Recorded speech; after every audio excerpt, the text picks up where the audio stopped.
Bien, en parlant du gouvernement, justement, euh, au cours des derniers jours est tombé un des rapports de l'INSERM qui constituait aussi, qui enregistrait en fait le nombre record de naissances, enfin un nombre bas en fait, Mhm. de naissances en France.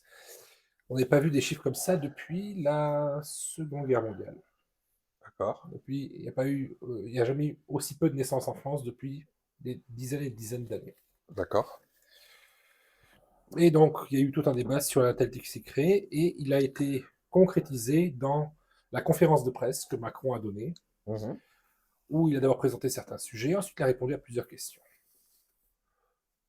On va aborder justement ce qu'il a proposé comme solution à son réarmement démographique de la France, rien que le terme a déjà fait jaser. Fait grincer des dents. Et aussi, on va analyser vite fait ses propositions pour aider les personnes qui voudraient devenir parents en France et pour encourager à ce qu'il y ait plus d'enfants. Passons au sujet.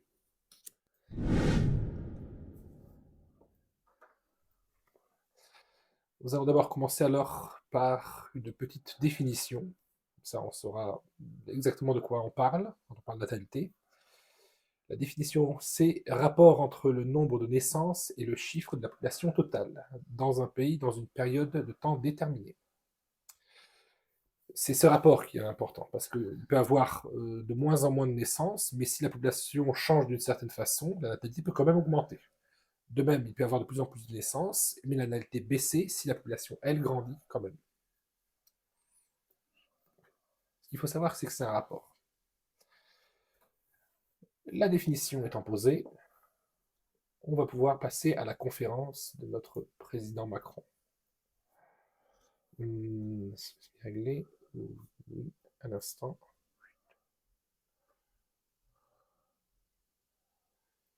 Très bien. Commençons. Notre France sera aussi plus forte par la relance de sa natalité. Nous étions jusqu'à récemment un pays dont c'était la force, sans doute la singularité en Europe, quand on se comparait aux voisins. Et c'est moins vrai depuis quelques années. Alors il y a derrière cela des angoisses qui vont avec la société, peut-être des choix pris jadis sur certains sujets financiers.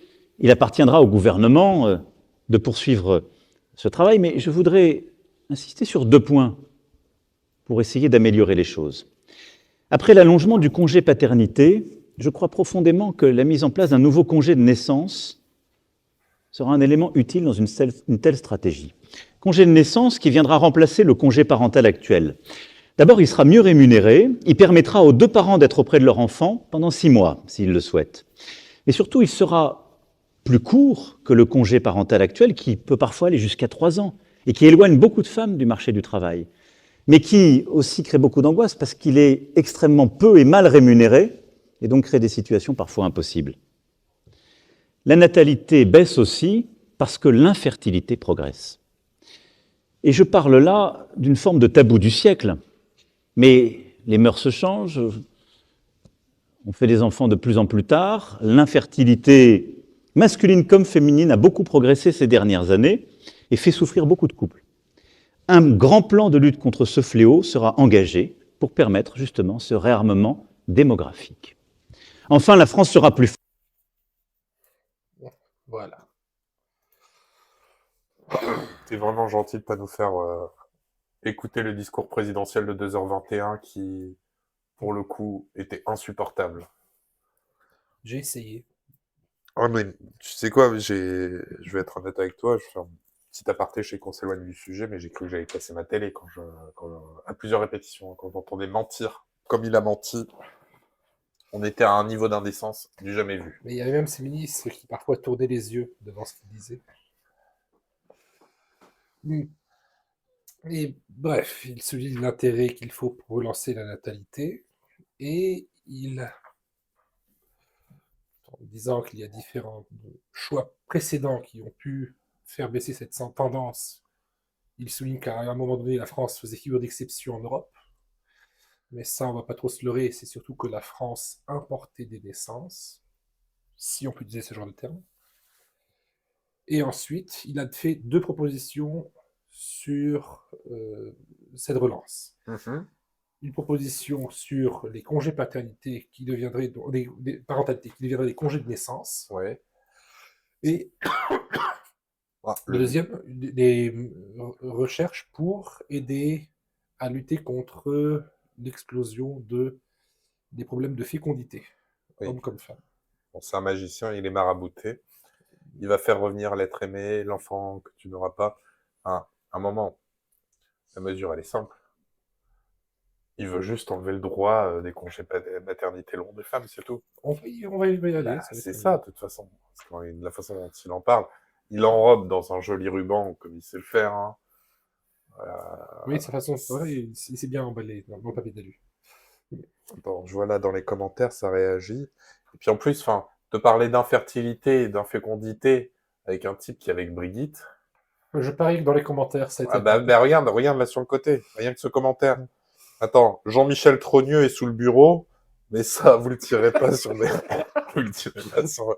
Vous le lirez pas sur BFM. Enfin, les trolls avaient l'air de sortir. Let's go faire des bébés, tu vois. Genre, Hmm. Voilà. Donc, Vagabond qui dit assez ironique que le président qui parle de réarmement démographique est celui qui n'a lui-même pas d'enfant. Mais il est resté un grand enfant quand même. C'est ça. Il a besoin de sa Brigitte pour lui moucher le nez. Vagabond dit, et il a comme un parallèle dans le lexique avec le début du Covid, nous sommes en guerre, réarmement démographique. D'homme mort dit 2h21, sérieusement, c'est une conférence de presse où il a choisi les invités, etc. C'est le meilleur exercice qu'il puisse faire pour sa com. Et moi, ce qui me vend du rêve, surtout, c'est qu'il a essayé de faire le format pour la première fois à la Poutine. Tu sais, chaque année en janvier, Poutine, avant qu'il y ait les événements de la guerre, on avait l'allocution de Poutine où c'était comme ça, une grande salle, on faisait venir les membres du gouvernement, les journalistes, et ils posaient des questions. Et ils devaient rassurer sur les questions économiques, le cap, la direction. Donc là, en fait, bon, on a eu le Macron Chirac, on a eu le Macron Top Gun, le Macron footballeur était sympathique. Enfin, il a enfilé tous les cosplays et il a essayé d'imiter tous les hommes politiques. Et là, c'est au tour de Poutine. N'empêche, il a pris bonne note. Il a vu notre vidéo d'il y a 2 semaines où on critiquait le fait que tourner une vidéo dans les jardins d'Élysée à la sauvette comme ça faisait pas rêver, qu'il devrait faire ça plutôt avec Xi Jinping. Et là, il l'a fait. Grande salle, t'as des lustres en haut, t'as plusieurs caméras, des effets de rapprochement. Ah, c'est bien. C'est bien de savoir qu'il me suit. Et j'ai comme l'impression que c'est une porte encore plus grande à la PMA et GPA, dit Vagabond. Ah, on pourrait faire du en même temps. Ça, c'est vrai qu'elle a pas tort. J'avais pas vu ça aussi sous cet angle-là. Oui, mais il aime bien. Ouais, il aime Il a il aime collé bien plein de le choses en même temps. ensemble. Il aime bien le en même temps. En même temps, ça réduit les dépenses de l'État et en même temps, Oui, en même temps, on met un drapeau français derrière et en même temps un drapeau de l'Union européenne. Donc, nous allons d'abord nous attarder sur justement le problème de natalité qui est pour la France un vrai problème parce que si la démographie baisse, déjà qu'on sait que pour les retraites ce ne sera pas évident, il y a des tas de conséquences supplémentaires. Mais est-ce que c'est vrai d'abord? Un article de Libération.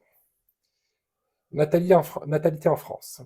Moins de 700 000 bébés nés en 2023, une première depuis la Seconde Guerre mondiale.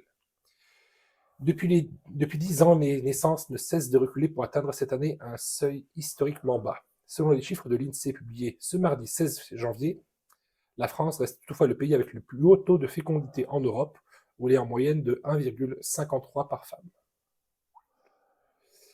Alors que le recensement de la population s'ouvre jeudi, les données démographiques relevées par l'INSEE dressent le portrait d'une France vieillissante. Au 1er janvier 2024, 68,4 millions personnes vivent sur le territoire français, soit une hausse de 0,3 par rapport à l'an dernier. Une faible croissance due à un solde naturel en baisse, à savoir une baisse de la natalité plus importante que celle des décès. Impact de l'inflation, oui. La natalité cesse de chuter en France, elle était au plus bas en un an, 678 000 bébés ont vu le jour, c'est près de 7% de moins qu'en 2022. Pour le régime, ce passage sous le cap des 700 000 naissances s'explique par un déclin de la fécondité. C'est la nouveauté en 2023. Les femmes, qu'importe leur classe d'âge, font moins d'enfants, y compris celles de 30 ans ou plus, qui étaient peu concernées par le recul de la fécondité avant la crise sanitaire. Ainsi, l'indicateur conjoncturel de fécondité s'établit à 1,68 enfants par femme, contre 1,69 plus tôt. Cet indicateur, pour qu'il y ait un renouvellement de la génération, doit être à peu près à 2,07. À partir de là, on estime qu'une population restera stable dans le temps. Là, pour l'instant, aucun pays en Europe ne les fait, les 2,07. Et la France était considérée comme celle qui avait le meilleur taux de fécondité. Oui, on disait tout le temps, la France, c'est une population jeune, c'est notre richesse. L'Allemagne, c'est une population vieillissante. Et on disait, ils ont besoin de la migration pour continuer à faire leur retraite par capitalisation. Enfin, il faut passer la faire des bébés. D'ailleurs, là, on le voyait, dans les années 60, le seuil de renouvellement de la population était atteint. Il le dépassait même. Et au milieu à peu près des années 70, on est passé en dessous. Il y a eu un regain aux alentours de 2010, mais là, ça chute, et ça chute de plus en plus vite. Il y a aussi moins de décès, la population vieillit, les personnes plus âgées, elles, vivent de plus en plus longtemps, c'est vrai, mais elles ne font plus d'enfants passé un certain âge. Donc, c'est pas par là que viendra le renouvellement de la population. Parmi les différentes choses que Macron a juste abordées du bout des lèvres, il parlait que les mœurs changent, mais on dit aussi que il a oublié de parler en fait désir d'être parent. C'est pas juste un désir, c'est aussi le fait de pouvoir se projeter en tant que parent. L'avenir n'est plus. Si, il en a parlé. Il en a parlé. Évoqué. Oui, voilà. Il a évoqué là dans le discours que t'as. Du bout des lèvres, oui, dans sa conférence de presse. Si le taux de natalité n'est pas en partie des politiques publiques, elle vient aussi d'une envie ou non face à la conjoncture actuelle de mettre un enfant au monde. Petite illustration de Macron qui m'entend. On n'a pas d'argent, on n'est pas propriétaire, on n'a pas de mode de garde, on rentre du taf à 19h, qu'est-ce que vous ne comprenez pas? Cette réaction, postée en lettres majuscules sur les réseaux sociaux, a été vue presque autant de fois en 24 heures que la conférence de presse de Macron, diffusée sur 8 chaînes de télévision, mardi 16 janvier. Oui, un tweet répond directement à son inquiétude. Quelques heures plus tard, Emmanuel Macron réagit à son tour dans un style guerrier, parlant de réarmement démographique, énième déclinaison de son concept chouchou du mois de janvier, déjà appliqué à l'industrie, à l'économie ou encore à l'école, ou encore au Covid aussi. Comment souhaite-t-il pousser les Français à faire des enfants? Avec la création d'un congé de naissance qui remplacerait l'actuel congé parental. Il durerait 6 mois pour chaque parent. Il a également promis un grand plan de lutte contre le fléau de l'infertilité masculine comme féminine. Non mais sans déconner, quoi. 2 pistes floues. Contre le fléau de l'infertilité masculine comme féminine. Ben, on va voir ça aussi, parce que ça... C'est parlant, en fait. Déjà, rien que la phrase, je la trouve indécente. Bien. Alors, oui, il y a peut-être moins de personnes qui se projettent pour être parents, mais il y a aussi le fait que on ne voit pas directement de corrélation entre le fait que est-ce que l'avenir sera meilleur si on a plus d'enfants ou pas. Il y a une petite vidéo des Échos qui est pas mauvaise, on va la regarder à peu près à moitié.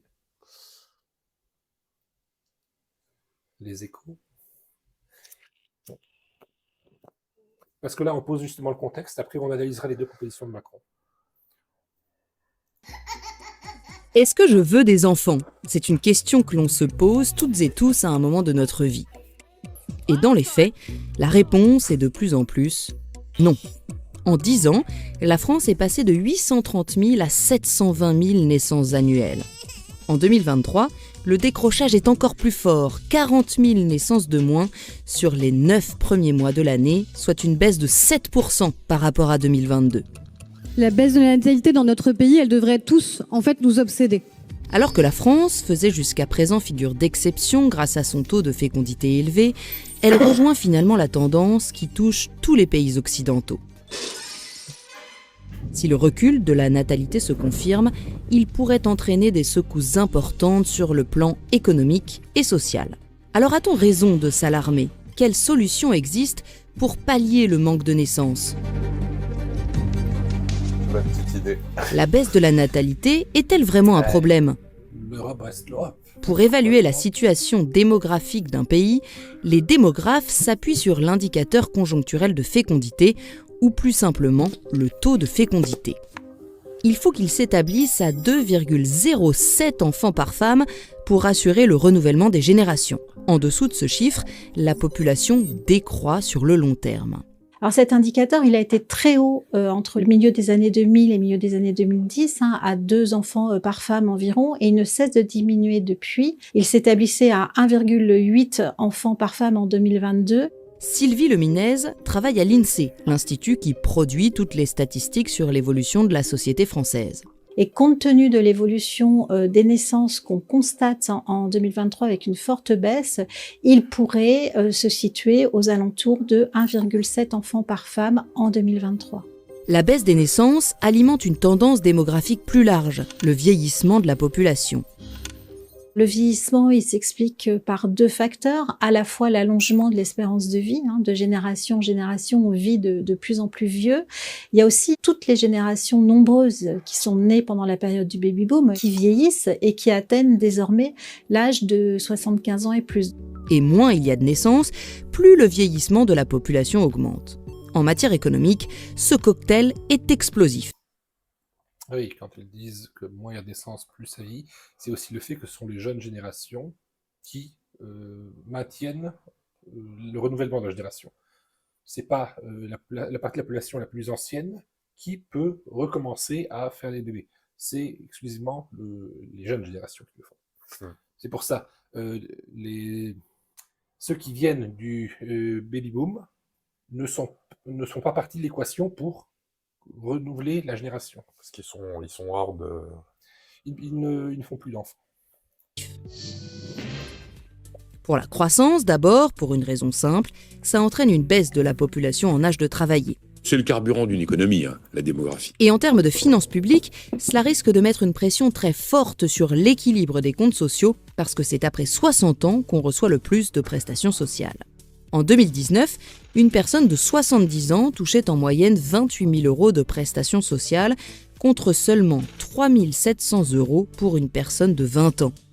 Here's some money, go see a Star Wars. À long terme, la soutenabilité du système français est en jeu. On a un système de protection sociale en fait qui marche à la démographie. On a un système par répartition qui fait que ce sont les actifs d'aujourd'hui qui payent pour les actifs d'hier.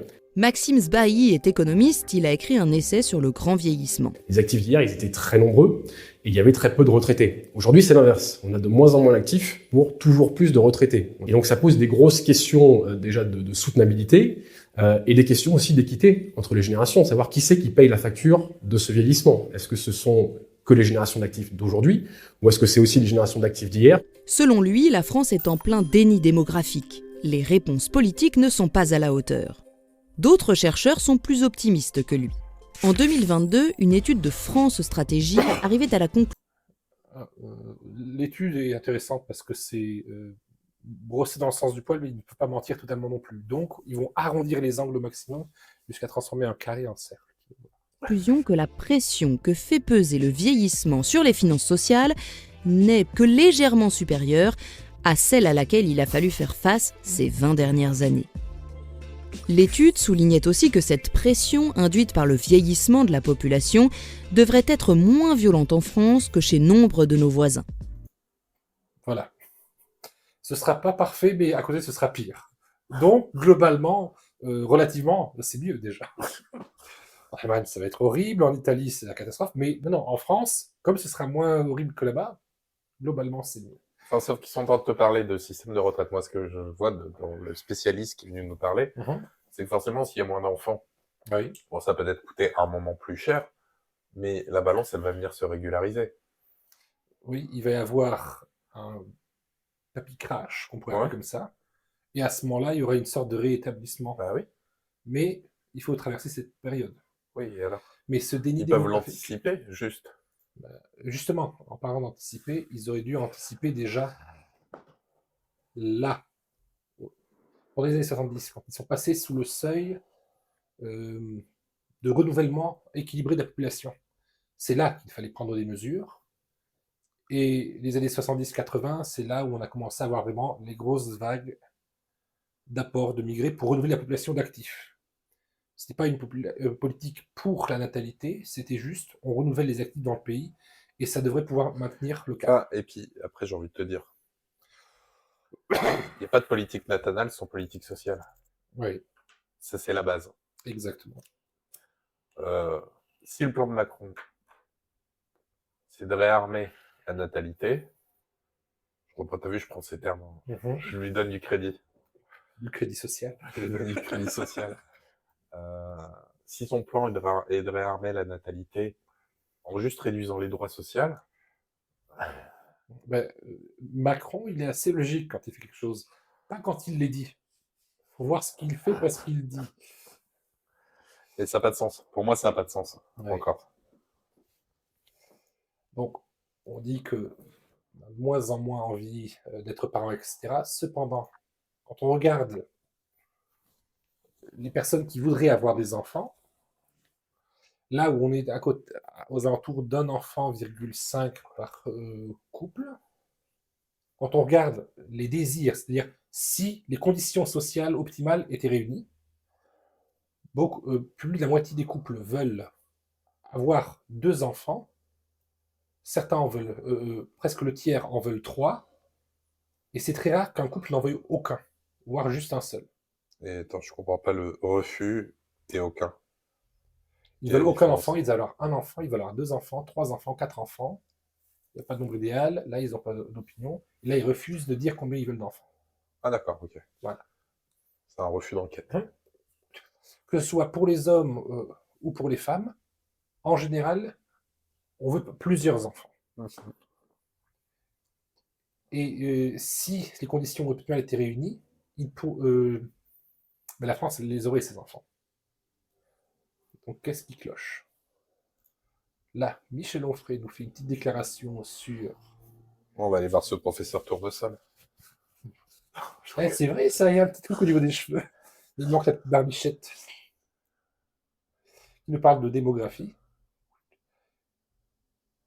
Un instant, voilà. Et il y a une évidence qui est donnée par la démographie, mais la gauche n'aime pas la démographie parce que ça empêche l'idéologie, la démographie. La démographie, c'est la vérité historique, c'est la projection.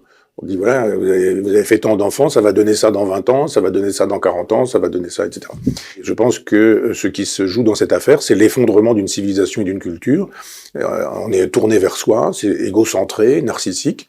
L'enfant n'a pas de place parce que d'abord l'argent qu'on gagne, il faudrait qu'on le partage et on gagne pas forcément beaucoup d'argent. Donc c'est un signe de civilisation et c'est un signe majeur. Et donc vive les démographes, ils nous dispensent des bêtises des idéologues. Alors sur ça, je pense qu'il a raison. Je pense que le narcissisme exacerbé, où on a voulu transformer les citoyens en consommateurs, c'était à l'époque qui n'est pas si lointaine, qui est très récente. Parce qu'on est dedans, en fait. On est sur les conséquences de ça. Oui. Enfin, la démographie, la perte de vitesse de la démographie, elle est liée à ça, en partie. En fait, c'est plein de facteurs.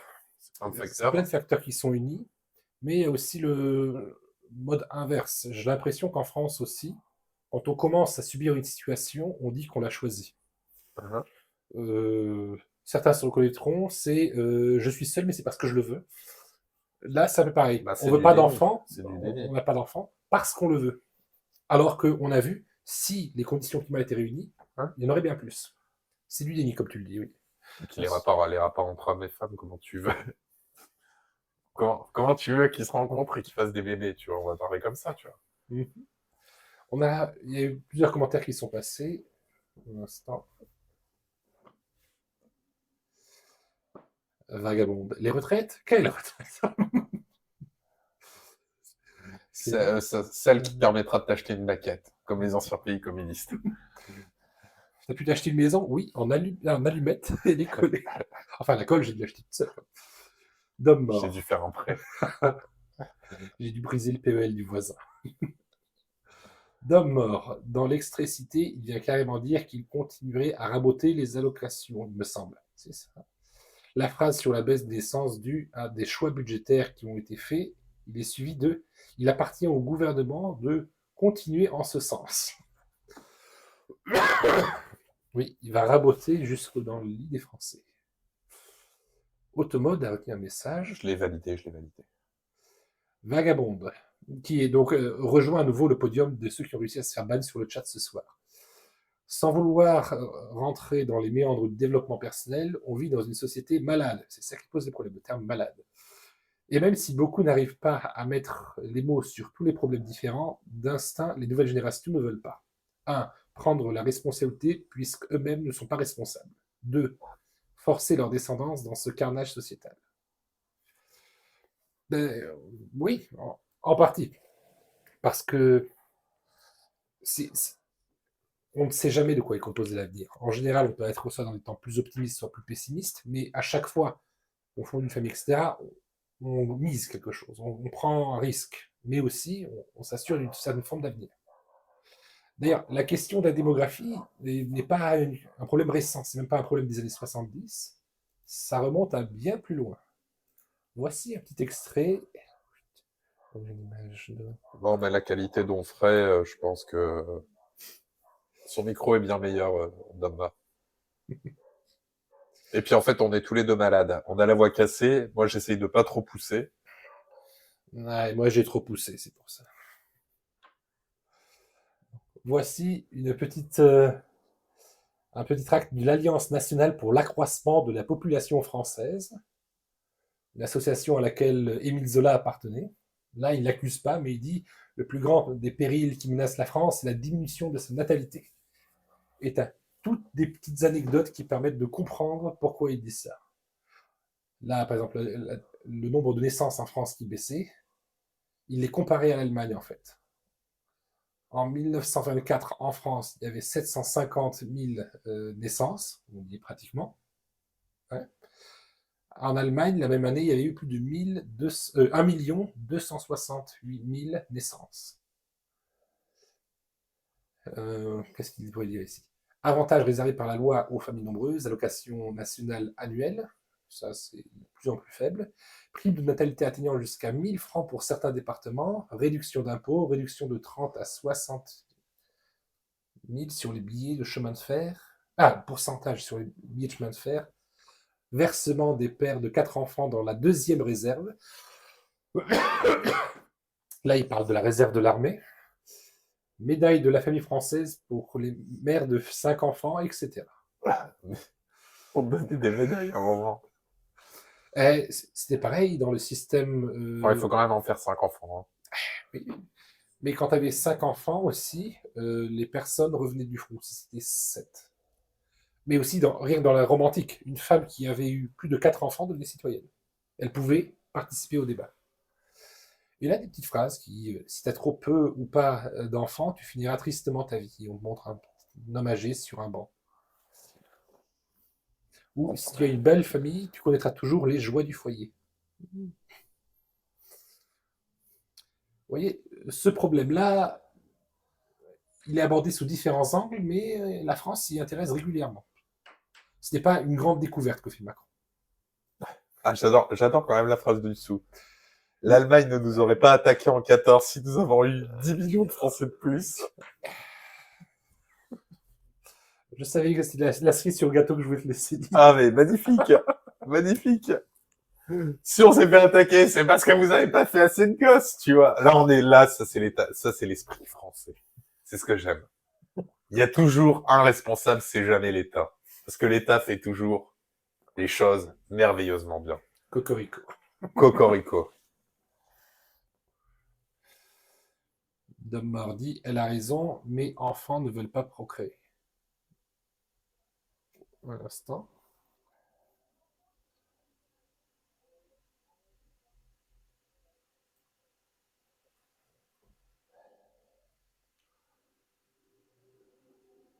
Ah, la société ne veut pas avoir plus d'enfants. Mais on a vu que oui, en partie, les projets d'enfants existent. C'est seulement qu'ils ne se réalisent pas, ils ne se concrétisent pas. Et là, on va donc analyser pourquoi. Par exemple, tu as parlé de politique sociale, et c'était l'une des choses qu'il avait proposées.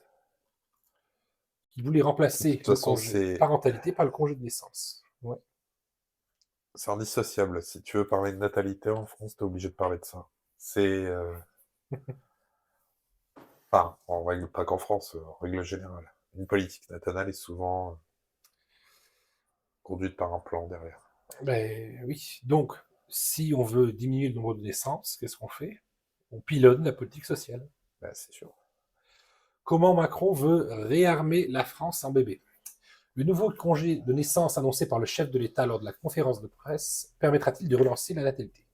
Rien n'est moins sûr. C'est l'article de lepoint.fr. Le président Emmanuel Macron parle à Rouen. Là, c'est Rouen, il écoute Macron. La seule oreille attentive qu'il a trouvée dans toute la ville.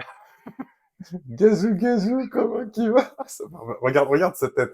Gazou, gazou. Ah, la com de l'Élysée, elle a encore fait du bon boulot, là. C'est le même tête qu'il prend pour parler aux Français d'invité. J'aurais préféré qu'ils prennent une photo où ils prennent l'enfant pour montrer qu'il est incapable de porter un enfant, tu vois. Il n'était pas capable, là il essaie de le porter, il sait pas comment ça se tient. C'est ça. C'est par le menton qu'on soulève. Lors de sa conférence de presse mardi 16 janvier, Emmanuel Macron a évoqué le réarmement civique et moral de la France, mais aussi le réarmement de la France en bébé, grâce notamment à un nouveau congé de naissance, visant à remplacer le congé parental. Cette mesure est censée inciter les jeunes couples à procréer. Il est certain que sur le plan démographique, il y a un peu le feu au lac. L'INSEE avait publié les indicateurs. Baisse de la natalité de 6,6% par rapport à 2022, le plus faible nombre de naissances depuis 1946.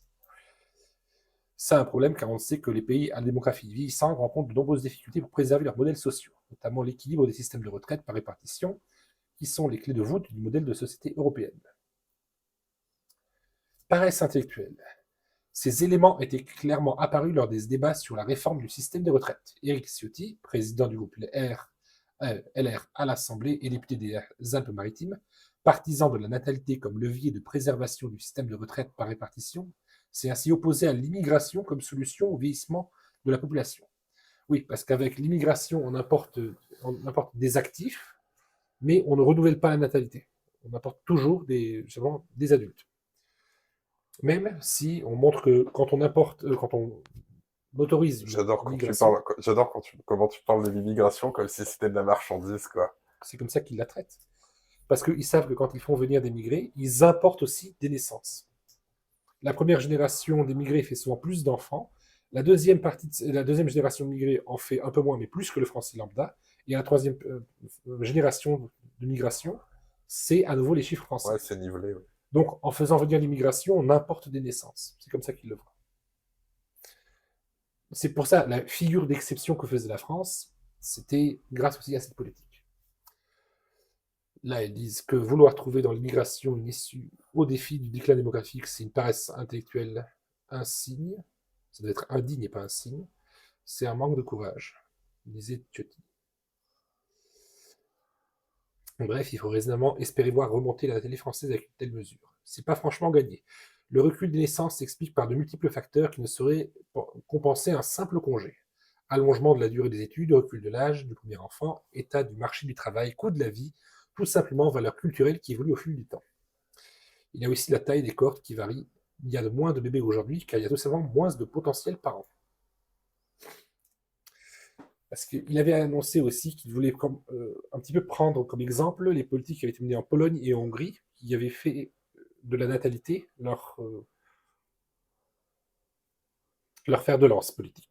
Oui, mais justement, ces pays en question, qui citent la Pologne et la Hongrie, Ouais. ils ont une politique nationale derrière. Et justement, Je vois par exemple pour la Pologne, ils ont créé le plus 500, qui est devenu le plus 800 aujourd'hui. ils rehaussaient par rapport à l'inflation. Je peux te garantir, les allocations pour enfants, elles n'ont pas été rehaussées avec l'inflation. Rien qu'un enfant dans ces pays-là, t'es mieux rémunéré que les allocations qui sont données, qui sont livrées en France. Je crois que pour 2 enfants, tu touchais 120 euros, je crois, en France. Ce qui fait à peu près... qui fait moins que l'allocation d'un seul enfant dans un de ces pays-là. Et pourtant les 120 salaires euros. sont moins élevés, donc tu vois, c'est des sommes beaucoup plus conséquentes. Mhm. Et puis pareil, il y a des avantages, facilité au crédit. Accès à la maison, etc. Voilà. Logement. Et puis le pari n'est pas encore gagné. Ils ont à peine une courbe de 2, mais elle Ah est non, pas... Paris est perdu. Non, Ah, je le parle- Paris. le pari de la natalité dans... Non, il est en phase, il progresse bien, mais il est pas... pour l'instant, aucun pays n'a réellement réussi à redresser un taux de natalité jusqu'à un seuil de conservation au niveau de la population. J'ai fouillé, j'ai pas trouvé. Donc, dans ce qu'ils appellent la panoplie ultranataliste, redresser la fécondité au moyen d'un congé parental est une politique d'ambition relativement modeste. On est encore assez loin de la panoplie ultranataliste déployée par le populiste hongrois Orbán, qui a instauré depuis 2010 une trentaine d'aides financières pour encourager la procréation, allant jusqu'à accorder des subventions à hauteur de 23 000 euros par famille de 3 enfants ou plus lors de l'achat d'une voiture. L'efficacité de cette politique reste pour le moment relativement modeste, même si le nombre de naissances a effectivement augmenté. Le taux de fécondité est passé de 1,2 enfants par femme en 2010 à 1,6 enfants en 2022. Un taux qui demeure inférieur à la moyenne européenne d'1,8 par femme. Personne ne détient la recette miracle d'une politique nataliste qui fonctionne, même si certains savent se montrer créatifs.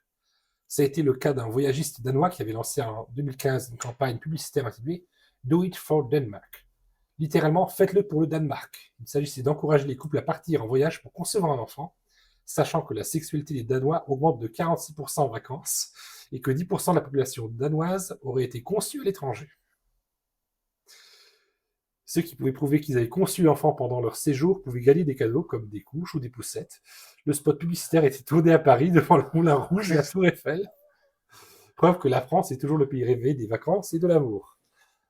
D'ailleurs, voilà une piste pour Emmanuel Macron devenir le président de l'amour. Ouais, je trouve que c'est pas mal. Oui, si les Danois viennent même à Paris pour concevoir des enfants, pourquoi les Parisiens ne conçoivent Mais pas bon, après, j'entends bien, si tu prouves... Attends, j'aime bien le principe de si tu prouves que tu as eu ton enfant, on t'offre des couches et des ou des poussettes. poussettes. Voilà, la formule administrative. Encore et encore du paplard. C'est pas de l'administratif, ça c'est une agence de voyage qui faisait ça. Ouais. Dans des couches, ils peuvent les offrir, en fait. Oui.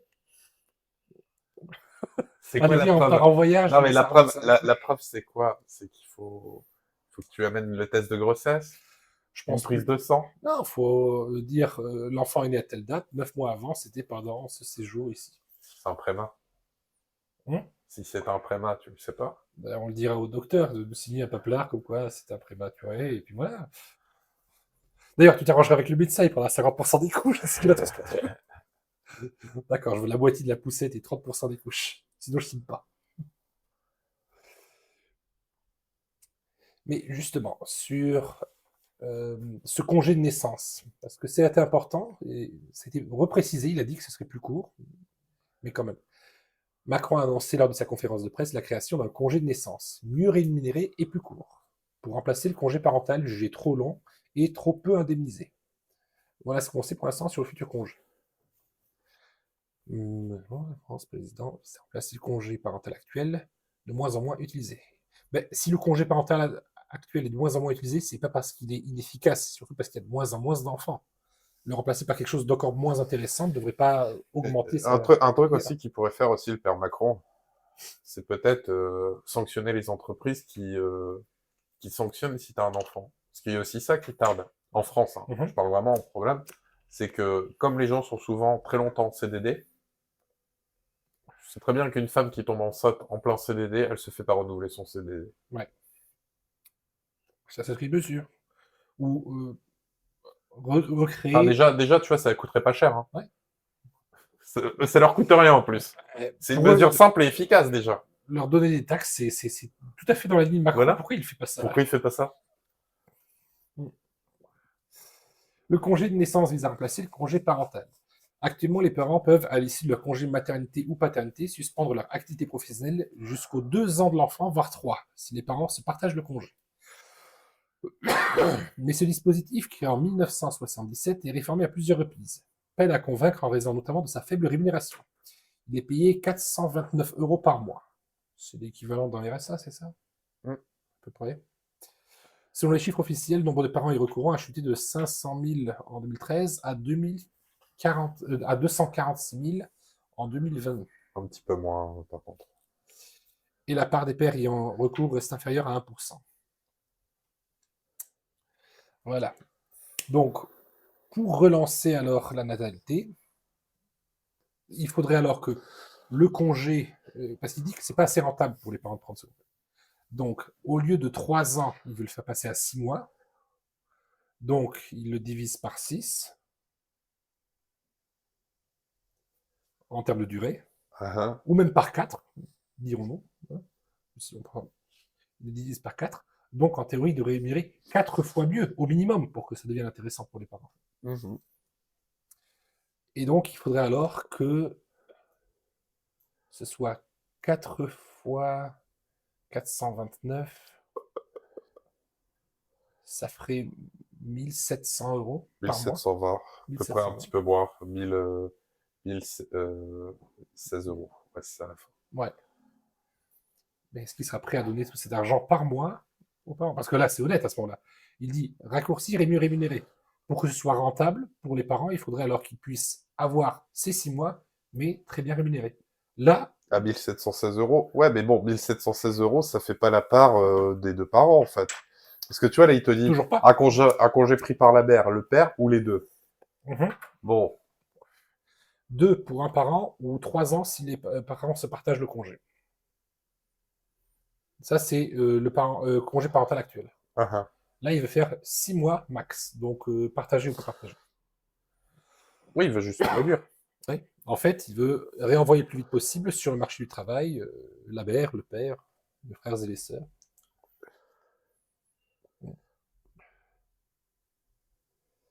Le congé parental qui avait été évoqué pour la première fois en juillet par Aurore Berger, alors ministre des Solidarités, pourrait être pris à la fois par le père et la mère. Selon l'Élysée, les parents devraient pouvoir prendre ce congé ensemble jusqu'aux 6 mois de l'enfant. Et la question de savoir si ce congé pourrait être pris successivement par les deux parents ne semble pas tout à fait tranchée. Toutefois, pour les hommes comme pour les femmes, il n'y aura aucune obligation à prendre ce congé, Ah, ça, tu m'étonnes. mais ceux qui voudraient rester plus longtemps avec leur enfant n'auront droit à rien. Honnêtement, on a 6 mois. Tu peux confier ton enfant même pas à une crèche. Les crèches, elles prennent à partir de quel âge? Alors ça, tu as raison.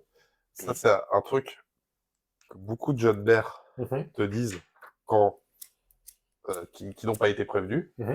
Souvent, tu vois, quand j'ai eu cette discussion, à l'heure d'aujourd'hui, si tu as un enfant, à partir du moment où tu sais que tu es enceinte, il faut déjà contacter les crèches. Ouais. Parce que maintenant, les délais d'attente, c'est 1 an pour avoir quelqu'un, pour avoir une crèche.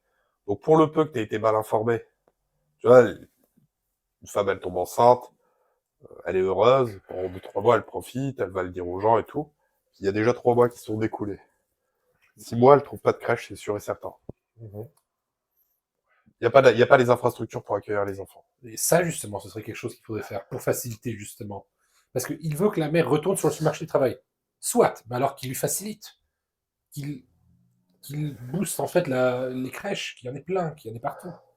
La contrepartie, ça serait une obligation pour les grosses sociétés. En fait, c'est-à-dire qu'il ferait ça pour les grosses entreprises, pas pour les TPE, PME, pour les grosses entreprises. Effectivement, on réduit le congé parental, ce qui rassure, enfin, un principe de gagnant-gagnant. Mais vous devez mettre en place, en privé, des structures de crèche pour vos salariés. Oui. C'est-à-dire que tu peux revenir au bout de 6 mois,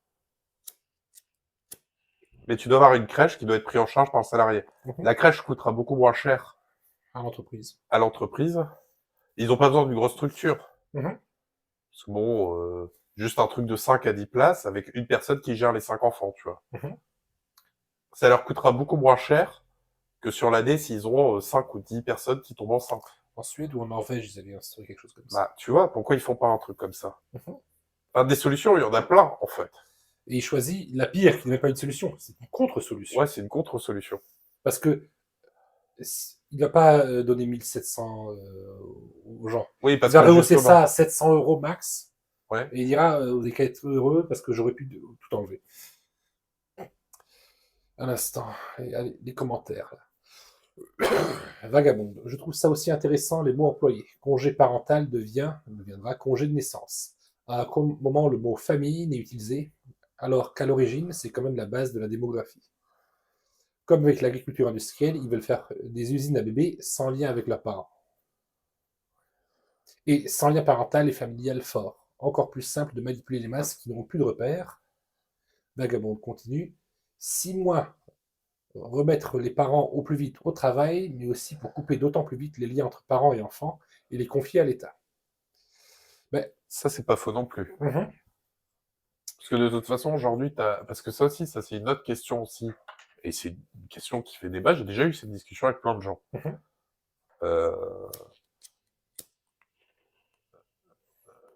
Il y a des gens qui veulent pas faire d'enfants parce que justement, ils veulent pas donner l'éducation en fait de leur enfant par l'État en fait. Et indirectement l'école, enfin tout ce qui se passe à l'école, qu'on partage ou on partage pas leurs questions d'empowerment de la femme, ce genre de choses. Oui. Il y a des familles, justement dans la valeur d'une famille, il y a des gens qui refusent que ce soit l'État, que ce soit ce genre de modèle qui soit inculqué à leurs enfants en fait. Mais c'est ça, Macron voudrait à la fois qu'il y ait plus d'enfants, mais qui soit plus contrôlé par l'État. Il veut faire des petits... Ça, c'est valable pour l'école publique. Après, dans le privé, non, c'est un autre modèle. Donc, les gens qui ont plus de moyens peuvent plus facilement faire des enfants parce qu'ils s'en foutent. Ils se disent, c'est pas grave, je mettrai mes enfants dans le privé. Oui, mais il ne vise pas à renouveler cette partie de la population. Il faut moins d'élite et plus de... Oui, plus de manœuvres, plus de chair à canon. La chair à canon, voilà. Tu restes dans le thème sémantique de l'armée. Voilà. Comme il faut à l'armée, il faut de la chair à canon. Et pour les envoyer au front de l'usine et de la productivité. Et comme diraient les Pink Floyd, Another Break in the Wall. Voilà. Ah, ça aurait été une super chanson pour conclure, mais j'en ai déjà une autre. D'homme mort, pas faux. Mais il y a aussi autre chose. Il a évoqué, parce que là on a vu, sa politique sociale, ça ne marchera pas. C'est au contraire... il coupe dans les dépenses de l'État, mais ça va aider personne. Et bien qu'il pourrait prendre d'autres mesures, il ne va pas les prendre. Ça, c'est déjà grillé. Là, on va parler maintenant, deuxième point qu'il avait abordé, le problème de l'infécondité qui augmente. Voilà. Celle-ci, on va la regarder. Il est 7h45 sur Sud Radio. Sud Radio vous explique pourquoi l'infertilité explose en France. Alors, je ne sais pas si c'est valable d'ailleurs qu'en France ou partout dans le monde, mais un couple sur 4 en France, en tout cas, qui désire avoir un enfant, ne parvient pas à obtenir une grossesse après 12 mois. Nous sommes avec Hugues Rennes, qui est gynécologue, obstétricien, spécialiste des traitements de l'infertilité. Bonjour. Bonjour. Et sur le tableau que je viens de présenter, est-ce qu'il est exact et est-ce que c'est ce qui se passe en France et également à l'international ? Oui, de toute façon, oui, la fertilité a beaucoup baissé. On le sait depuis déjà très longtemps qu'elle était en train de baisser et qu'elle baissait. Et là, oui, en effet, il y a un couple sur 4, comme vous l'avez dit. Alors après, il ne faut pas mélanger la baisse de la natalité, c'est-à-dire qu'il y a moins d'enfants, et la baisse de la fertilité. C'est-à-dire que la baisse de la natalité, elle est due aussi à d'autres raisons. Mais si vous parlez vraiment d'infertilité, en effet, il y a vraiment un vrai problème, mais qui était prévisible et qui était prévu d'ailleurs. Oui. Pourquoi alors cette baisse de la fertilité ?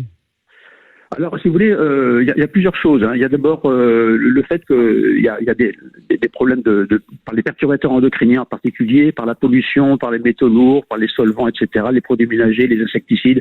Il y a vraiment tout un tas d'un environnement qui n'est pas du tout favorable aussi bien du côté de la fabrication des spermatozoïdes que des ovocytes. Il y a aussi les problèmes médicaux, c'est-à-dire l'obésité ou la maigreur, le tabac, l'alcool, le cannabis, et puis le stress. Oui. On sait que le stress et la vie intérieure, j'allais dire psychique, eh bien, elle agit aussi sur là-dessus, quoi. Donc, si vous voulez, il y a un ensemble de facteurs qui agissent là-dessus. Oui. Et puis, il y a aussi autre chose qui n'est pas due à la fertilité cette fois-ci, mais au déclin du désir d'enfant. dans un contexte économique dont vous parlez souvent à Sud Radio, hein, d'ailleurs, Oui, mais ouais. vu depuis la population, enfin personne est absent au fait qu'on est devant une crise majeure. Donc, si vous voulez, on a beau faire un discours qui se veut rassurant, le contexte social n'est absolument pas rassurant. Donc, il y a même des hommes qui se font stériliser. Donc là, on dépasse l'infertilité et on rentre dans la oui. natalité. Ouais, ouais. C'est-à-dire qu'il y a certains qui ne veulent plus d'enfants, quoi. Ou alors, Non, il y a beaucoup de couples qui veulent plus d'enfants. On a fait une émission, d'ailleurs, sur votre radio avec Brigitte Lahaye là-dessus plusieurs fois. ouais, ouais. Donc, il y a un vrai refus d'avoir des enfants maintenant. Donc, ça baisse, ça continue à baisser aussi à cause de ce non-désir. Hein. Oui, et est-ce qu'il y a aussi comme facteur le fait qu'on recule de plus en plus tard l'âge d'avoir la volonté d'avoir un enfant, quoi, que ce soit pour les femmes et d'ailleurs aussi les hommes, quoi, au-delà de 30 ans et même maintenant on arrive à 40 ans, quoi. Hein. Bien sûr, alors j'en ai pas parlé parce que ça c'est pas de la fertilité, Non. si vous voulez, c'est nature, enfin c'est une baisse de la fertilité naturelle due à l'âge. Donc on sait qu'à partir de 35 ans chez la femme, la fertilité baisse. On avait fait d'un film d'ailleurs pour la télévision il y a plusieurs années maintenant sur le sujet. Donc oui, ça c'est une réalité que le désir d'enfant tardif pour faciliter la vie professionnelle, familiale, etc. fait que cette grossesse survient moins facilement. Et en fait, il y a beaucoup de mises en route de fécondation in vitro, enfin de procréation médicalement assistée. Pour cette raison, ça c'est un problème un peu différent de la fertilité. C'est la nature, on va dire. Oui, oui, c'est vrai. Donc, il y a en France un problème de natalité et sous ce problème, il y a aussi un problème d'infertilité C'est exact. qui est en augmentation. Instant. Dom Mort dit « L'idéologie de Macron sur ce sujet serait de faciliter l'avortement, vu que pour inciter aux embauches, l'idée libérale serait de faciliter le licenciement. » Était de faciliter le licenciement. Oui, on sait que Macron voulait s'approprier une inclusion dans la Constitution en y inscrivant le droit à l'avortement, mais il n'aura pas le temps finalement de le faire. Vagabonde, sur la question de la fertilité et du fait qu'un quart des couples n'arrivent pas à procréer, plutôt que de chercher des causes extérieures, il me semble important de souligner la question des enfants et repousser dans le temps. Car la carrière d'abord, la famille après, sauf qu'il ne faut pas oublier de prendre en compte l'horloge biologique des femmes. C'est sûr qu'à 40 ans, c'est plus compliqué biologiquement qu'à 20 ans. Pardon. Alors, oui, effectivement, c'est exactement le thème qu'on aborde. On a ici un rapport de l'INSERM qui nous donne deux données très importantes. D'abord, cette courbe qui parle des recours au traitement contre l'infertilité en fonction de l'âge des femmes qu'il y avait dans les années 2010 et dans les années 2020, enfin 2008 et 2017. Là, la courbe qu'on a, c'est celle de 2017. Donc, il y avait peu de recours quand on avait 20 ans pour lutter contre l'infertilité. Pardon, oui, voilà. En 2008, il y avait un nombre très modéré de personnes de 20 ans qui cherchaient des traitements contre l'infertilité. Et passé le cap de la trentaine, qui était le cap maximum où il y avait le plus de personnes qui cherchent un traitement contre l'infertilité, ça baissait progressivement jusqu'à la 49e année. 10 ans plus tard, en 2017, la courbe elle a changé. Moins de personnes de 20 ans s'inquiètent de leur infertilité, parce qu'ici c'est zéro. Par contre, elle a gonflé et plus de personnes maintenant cherchent à faire des enfants dans cette zone de leur âge. Donc, maintenant, plus de femmes cherchent à faire des enfants entre 30 et 40, ou 45 ans. Et cette courbe a augmenté. Il y a de plus en plus de personnes qui cherchent à faire des enfants plus tardivement. Ça, c'est vrai. Là, on peut le voir sur ce tableau. Mais il y a une chose qui est importante aussi dans ce rapport, c'est que par an, en fait, c'est 150 000 femmes qui voudraient être traitées pour l'infertilité. Donc, 150 000 femmes voudraient avoir un enfant et n'y arrivent pas pour des raisons médicales. Et c'est là où on voit, en fait, quand on met les chiffres dans leur place, que c'est un vrai problème, l'infertilité. des personnes souffrent, voudraient avoir des enfants, ne peuvent pas en avoir. Mais même si on rajoute, par un coup de baguette magique, si toutes ces femmes pourraient avoir des enfants, ça ferait 150 000 naissances de plus par an. C'est pas assez pour redresser la natalité française. S'il n'y avait aucun problème d'infertilité, ça ne suffirait pas pour remonter la pente de la natalité. C'est clair. On a vu, Macron a proposé un plan social qui sera plus catastrophique qu'il ne peut apporter de l'aide. Et l'autre projet qu'il propose d'aider dans la lutte contre le fléau de l'infertilité, c'est aussi, c'est important d'aider médicalement les gens qu'on veut, qui le veulent. Mais c'est aussi une mesure qui n'aidera en rien la rehausse de la natalité. Oui. Il faut rendre la vie beaucoup plus simple. Il faut rendre la vie plus simple. Je pense que c'est ça la seule solution. Et ça, Macron ne veut pas. Ah. Non, pour lui, il faut emmerder les Français. Il l'avait dit pour... il faut avoir le contrôle sur tout. Du coup, quand la population n'a pas le contrôle sur elle-même, elle ne veut pas renouveler les générations. Et c'est totalement compréhensible. Et c'est ça, justement. C'est 150 000 femmes par an qui veulent lutter contre leur infertilité. Donc, c'est 150 000 couples qui voudraient avoir des enfants. Et même si tout cela pourrait avoir leurs enfants, si Macron trouvait, je sais pas, quelque chose de fantastique qui permettrait de guérir toute l'infécondité, l'infertilité masculine ou féminine, ça ne suffirait pas. Il a proposé quelque chose d'autre encore. Il a proposé de faire des bilans de fertilité à 25 ans qui seraient remboursés par la sécurité sociale. Encore une fois, c'est de la procédure, les gens le font pas. C'est du flan. C'est... Tu vois, enfin, c'est bien. C'est bien. Pardon. Dans l'idée, c'est bien. Dans l'idée, c'est bien. Quand tu as une population qui veut faire des enfants, ce genre de mesure. Ça permet de mieux s'organiser sur le temps. Voilà. Mais c'est pas là le problème. Voilà. C'est gentil d'offrir des bilans de fertilité aux jeunes. Mais ce n'est pas une résolution de problème. C'est comme pour les médicaments, quand il a dit que sur les 500 qui manquent, eh bien, il essaierait de réindustrialiser la production de 50 médicaments en France. Non, c'était 25. Voilà. Eh bien là, c'est pareil. Tu as un problème de la taille d'une montagne, et lui, il dit, bon, on va enlever le caillou. Ce sera déjà un pas en avant. D'ailleurs, il y avait un sondage qui avait été fait juste après cette annonce sur la chaîne de Hugo Décrypte. Les jeunes sont même contre que ce bilan leur soit proposé. Oui, bon, après, ça a le mérite d'exister, ça fera pas de mal. C'est intéressant uniquement fait dans le sens que ça fait prendre conscience, à l'âge de 25 ans, vous pouvez faire ce bilan, vous pouvez prendre constatation de ce qui... Ça peut faire prendre conscience de certaines choses, mais ça s'arrête là.